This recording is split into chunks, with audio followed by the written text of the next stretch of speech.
How to apply for Capital One credit card. If you want to apply for Capital One credit card, you can simply open up your browser, then just go to capitalone.com, and this is the kind of interface you will see. Here you can find an option called credit cards. So just click on that credit cards option to come to the credit cards page. Then obviously here you will be able to see many sort of credit cards available. You can show yourself the cards that are popular or for building credit. So finding your own purpose, you can choose a certain point that you want.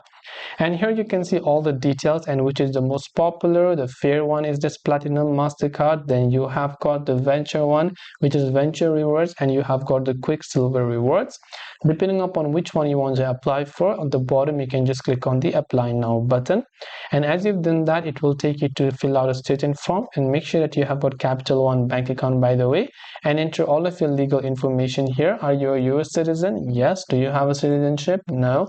So you can go ahead and make sure to enter all of your details, any SSN or individual tax ID, and then just click on the continue button to apply for it. And this way you'll be able to apply for Capital One credit card. I hope that this video helped you. If you have got any questions, feel free to leave them down. Thank you for watching and see you in the next video.